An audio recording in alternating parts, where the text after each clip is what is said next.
간호학과 여러분, 한 주 동안 잘 지내셨어요? 역사와 문화 2-1 시작하도록 하겠습니다.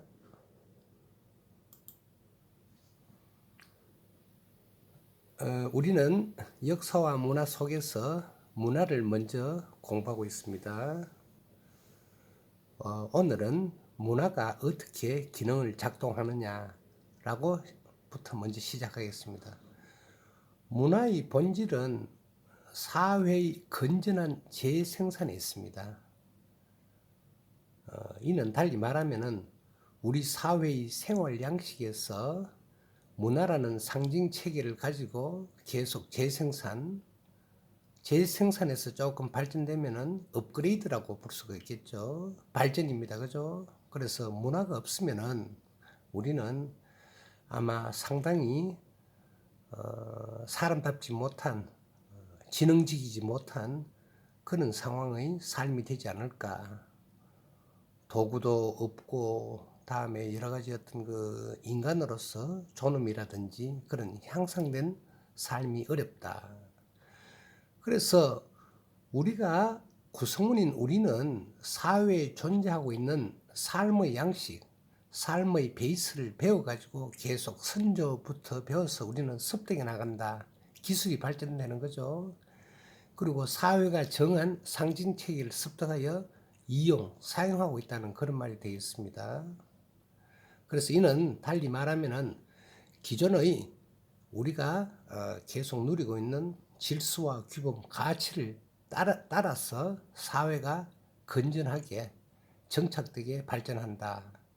결국 문화라는 것은 어떻게 사람이 일으키고 사람이 발전시키고 우리가 우리 선조에게 배웠듯이 후대에게 교육시키는 그런 방향이 되겠습니다. 그래서 생활 방식이라는 것은 생활 양식 방식이라는 것은 시간과 장소에서 이치에 맞는 행위를 함으로써 합법적으로 다음에 이성적으로 그 개인의 특성, 가치 및 세계관을 반영한다 되겠습니다. 그래서 우리는 생활 양식으로 인해서 우리 자아를 조금 더 정립하고 문화적 상징을 창조하는 그런 좋은 기능을 가지고 있다. 그런 이야기 되겠습니다. 다음입니다. 자, 그러면 우리는 문화는 계속 변한다 그랬죠, 그죠? 그래서 역사라는 긴 어떤 타임을 통해서 인간에 의해서 만들어진 것이 문화라고 배웠습니다, 그죠? 문화는 자연이 아닙니다.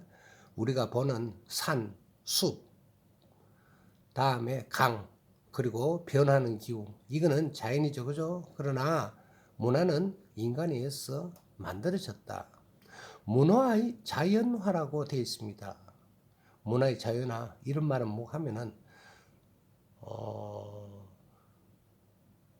변하지 않고 어떤 특별한 어떤 그 이슬을 달지 않은 자연적인 것처럼 표상된다라고 있는데 뭐 무슨 말이고 하면은 우리가 지금 누리고 있는 다음에 우리가 지금 발전시키고 있는 문화가 마치 자연적인 것처럼 표현되는 그런 속성을 가지고 있다. 이렇게 사람이 생각할 수도 있다. 그런 이야기 되겠습니다. 그리고 이제 문화가 계속 발전됨에 따라서 시대에 따라서 상황에 따라서 문화에 대한 거부감이 있을 수가 있습니다.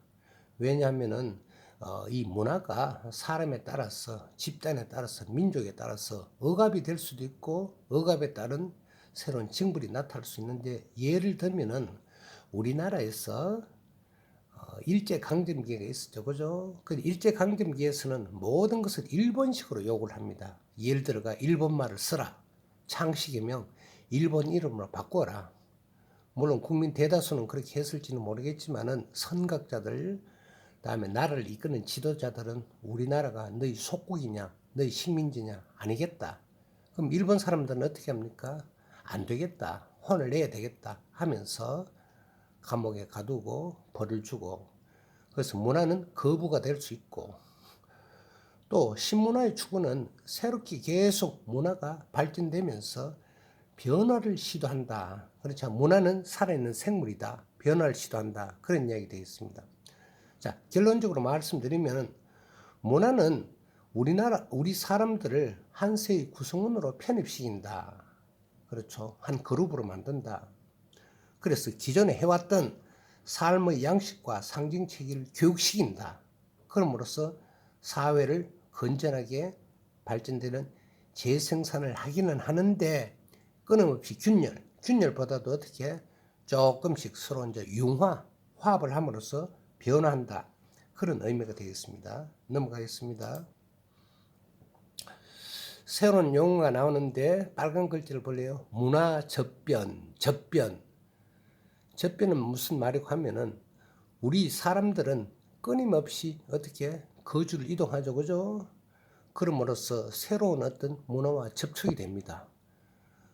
이쪽에서는 기독교에서는 절을 하지 마라. 근데 유교에서는 조상에게 절을 해라.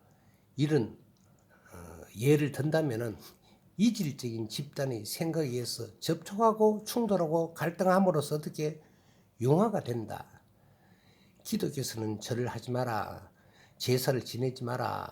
하고 하지만은 천주교에서는 어떻게 허용을 한다는 말입니다. 그래서 결론적으로 문화들이 접촉하여 서로 간의 문화 요소가 막 고루 섞인다. 융해가 되는 거죠. 속에 녹아드는 거죠. 그래서 이 문화에서 상위 집단의 문화가 하위 집단, 약한 문화를 어떻게 흡수해버리는 그런 것이 되겠습니다.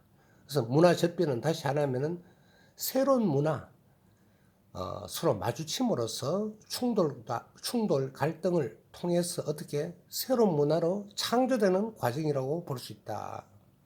그럼으로써 어떻게 혼종 문화, 섞인 문화가 발생된다. 이런 말이 되겠습니다.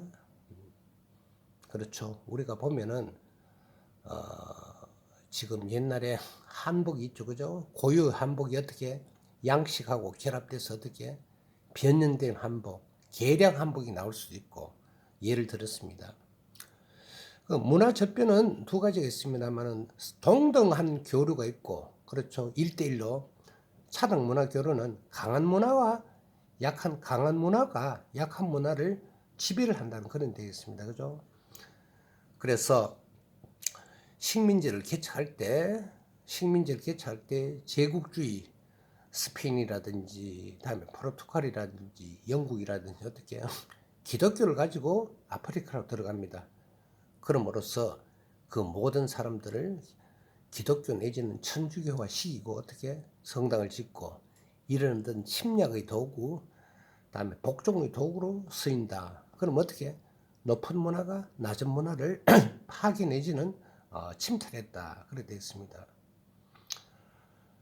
자, 문화 변동이라는 또 용어가 있습니다. 문화 변동이라는 말은 기존 문화와 새롭게 출현한 문화 간의 모순과 갈등이 발생한다. 쉽게 말하면은 우리 나이 든 사람과 그렇지 않은 사람들의 생각과 가치관.